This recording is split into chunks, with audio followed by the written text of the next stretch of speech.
Hello, എല്ലാവർക്കും താജ്മഹലിലേക്ക് സ്വാഗതം. അപ്പോൾ ഇന്നത്തെ നമ്മുടെ റെസിപ്പി എന്താണെന്ന് വെച്ചാൽ തന്തൂരി ചിക്കനാണ്. നമ്മൾ റെസ്റ്റോറൻറ്റിലൊക്കെ പോയിട്ട് കഴിക്കുന്ന തന്തൂരി ചിക്കൻ അതിനേക്കാളും ടേസ്റ്റിൽ സൂപ്പറായിട്ട് നമുക്ക് വീട്ടിലുണ്ടാക്കാം.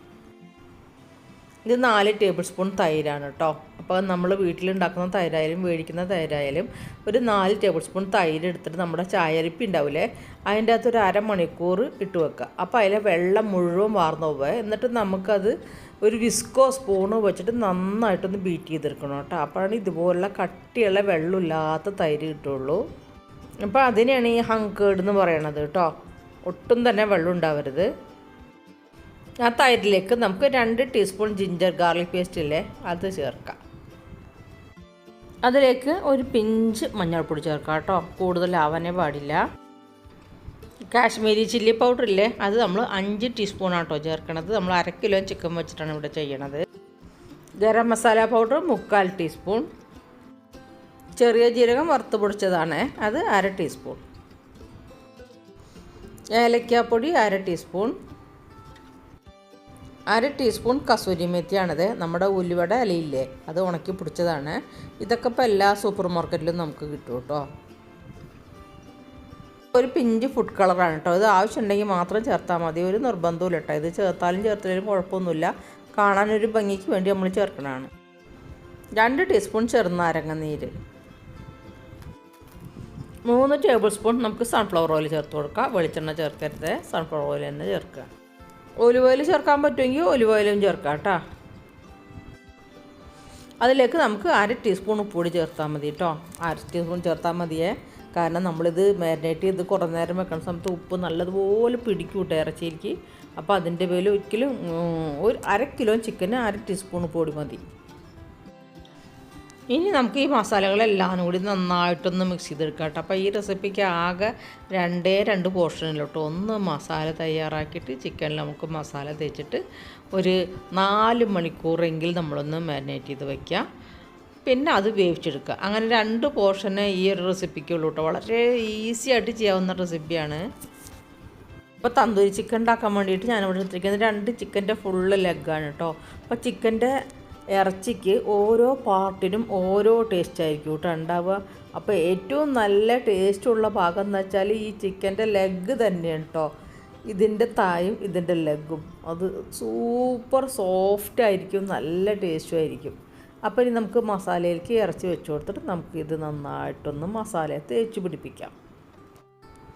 അതിൽ നമുക്ക് 2 വശം നമ്മൾ വരയിട്ട് കൊടുത്തിട്ടില്ലേ, ആ വരയുടെ ഇടകളിലേക്കൊക്കെ നമുക്ക് മസാലകൾ നല്ലതുപോലെ തേച്ച് പിടിപ്പിക്കാം കേട്ടോ. 2 വശവും തിരിച്ചും മറിച്ചും ഇട്ടിട്ട് നമുക്ക് മസാല തേക്കാം. ഇനി നമുക്ക് നല്ലതുപോലെ കവർ ചെയ്തിട്ട് നമുക്കതൊന്ന് ഫ്രീസറിലോട്ട് മാറ്റട്ടോ. ഒന്നില്ലെങ്കിൽ ക്ലിംഗ് റാപ്പോ അല്ലെങ്കിൽ ഇതിൻ്റെ അടപ്പോ വെച്ചിട്ട് നമുക്ക് അടച്ചിട്ട് ഫ്രീസറിലേക്ക് ഒരു 4 മണിക്കൂർ വയ്ക്കാം. എന്നിട്ട് ഒരു 1/2 മണിക്കൂർ നമ്മൾ പാചകം ചെയ്യണതിൻ്റെ ഒരു 1/2 മണിക്കൂർ മുമ്പ് എടുത്ത് പുറത്ത് വെച്ചാൽ മതി കേട്ടോ. 4 മണിക്കൂർ ഫ്രീസറിൽ വെച്ച ശേഷം പിന്നെ 1/2 മണിക്കൂർ മുമ്പ് ഞാനെടുത്ത് പുറത്ത് വെച്ചതാണ്. ഇപ്പോൾ അത് പിന്നെ നന്നായിട്ട് മസാലയൊക്കെ പിടിച്ചിട്ട് എന്താണ് അതിൻ്റെ കിടപ്പ് കണ്ട. അപ്പോൾ ഈ തന്തൂരി ചിക്കൻ നമ്മൾ ഉണ്ടാക്കുന്നത് എയർ ഫ്രയറിലാണ് കേട്ടോ. ഇനി അതിൻ്റെ ട്രേ ഒന്ന് നമുക്ക് ബ്രഷ് വെച്ചിട്ട് ഇങ്ങനെ ഒന്ന് ഓയിലൊന്ന് പരട്ടി കൊടുക്കാം. ഇനി ഇതിൻ്റെ മുകളിലേക്കായിട്ട് നമ്മൾ മസാല തെച്ച് വെച്ചിരിക്കുന്ന ചിക്കൻ ചേർത്ത് കൊടുക്കുക. അപ്പോൾ നമ്മൾ ഈ ട്രേ ഒക്കെ യൂസ് ചെയ്യും. ഈ ട്രേക്ക് കണ്ടാൽ നിറച്ച് ഹോളാണ്. അപ്പോൾ അതിൻ്റെ അകത്തൊക്കെ ഒരു പ്ലേറ്റ് വെച്ച് കൊടുക്കണമെന്നുണ്ടെങ്കിൽ നമുക്ക് താഴെ നിന്നാവാണ്ട് നല്ല വൃത്തി പോലെ നമുക്ക് ചെയ്തെടുക്കാം കേട്ടോ. ഇനി നമുക്ക് എയർ ഫ്രയർ ഓൺ ആക്കിയിട്ട് അതിൻ്റെ അകത്തൊക്കെ ചിക്കൻ വെച്ച് കൊടുക്കാം. അപ്പോൾ അത് അടച്ചു വെച്ചതിന് ശേഷം നമുക്ക് ടെമ്പറേച്ചറും ടൈമും സെലക്ട് ചെയ്യാം കേട്ടോ.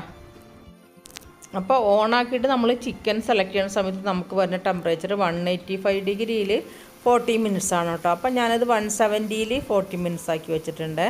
അപ്പോൾ ലോ കുക്കിംഗ് ആകുമ്പോഴാട്ടോ ഒന്നുകൂടി നല്ലത്. അപ്പോൾ അതിൻ്റെ പേരിലാണ് ഞാൻ ടെമ്പറേച്ചർ കുറച്ച് വെച്ചത്.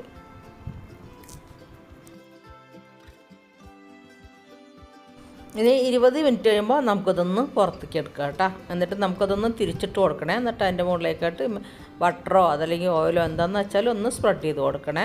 അപ്പോൾ ചിക്കൻ ഡ്രൈ ആവാതിരിക്കാൻ വേണ്ടിയിട്ടാണ് നമ്മളിങ്ങനെ ചെയ്യണത്. അപ്പോൾ ഞാനിവിടെ ബട്ടറാണ് കേട്ടോ സ്പ്രെഡ് ചെയ്ത് കൊടുക്കണത്.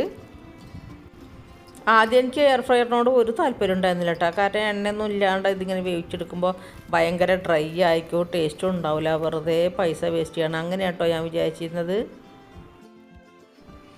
ചിക്കനൊന്നും വേവിക്കുമ്പോഴില്ലേ ഒട്ടും ഡ്രൈ ആവുന്നില്ല. അതുകൊണ്ട് തന്നെ നല്ല ജ്യൂസി ആയിട്ട്, എന്നാലോ മസാലയൊക്കെ നല്ലോണം പിടിച്ചിട്ട് എന്ത് ടേസ്റ്റാണെന്നറിയോ. ഞാനത് വെറുതെ പറയല്ലോ കേട്ടോ, നിങ്ങളൊന്ന് ടെസ്റ്റ് ചെയ്ത് നോക്കണേ. അതുകൊണ്ട് തന്നെ നമ്മളിപ്പോൾ തയ്യാറാക്കി വയ്ക്കണ മസാലയില്ലേ, അത് നല്ല കറക്റ്റാണ് കേട്ടോ.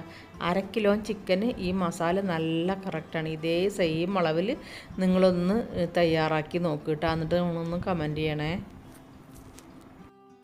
ഇനി നമുക്ക് വീണ്ടും ഇത് എയർ ഫ്രയറിലോട്ട് തന്നെ വെച്ച് കൊടുക്കാം കേട്ടോ. അപ്പോൾ നമ്മൾ 20 മിനിറ്റിൽ വെച്ചിട്ടല്ലേ സ്റ്റോപ്പായത്. അപ്പോൾ ഇനി നമ്മളിത് വെച്ച് ഇതിൻ്റെ ഡോർ അടക്കുമ്പോൾ ബാക്കിയുള്ള 20 മിനിറ്റ് ഓട്ടോമാറ്റിക്കായിട്ട് സ്റ്റാർട്ടായിക്കോളും. അപ്പോൾ അതേ ബാക്കിയുള്ള 20 മിനിറ്റും തീർന്ന് എയർ ഫ്രയർ ഓഫ് ആയിട്ടുണ്ട്. ഇനി നമുക്കത് ഓപ്പൺ ആക്കിയിട്ട് ചിക്കൻ എന്തായെന്ന് നോക്കാം.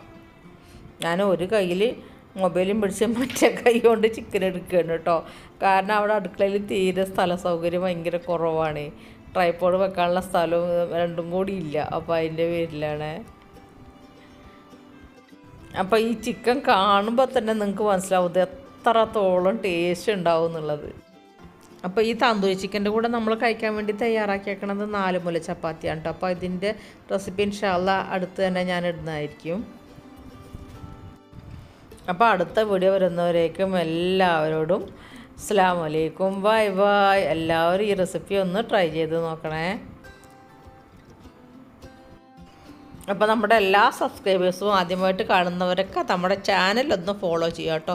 100% പെർഫെക്റ്റ് ആയിട്ടുള്ള റെസിപ്പികൾ മാത്രമേ നമ്മൾ അപ്ലോഡ് ചെയ്യുള്ളൂ. അപ്പോൾ നിങ്ങൾക്ക് ധൈര്യമായിട്ട് നമ്മുടെ റെസിപ്പികളൊക്കെ ഒന്ന് ടെസ്റ്റ് ചെയ്ത് നോക്കാം കേട്ടോ. നമ്മളെ വീടുകളിൽ പാർട്ടിയും ഗെറ്റ് ടുഗദറൊക്കെ ഉണ്ടാവില്ലേ, ആ സമയത്തൊക്കെ ട്രൈ ചെയ്യാവുന്ന സൂപ്പർ റെസിപ്പിയാണിത്. അപ്പോൾ അടുത്ത വീഡിയോ വരുന്നതായിരിക്കും. എല്ലാവരോടും അസ്സലാമു അലൈക്കും, ബൈ ബൈ.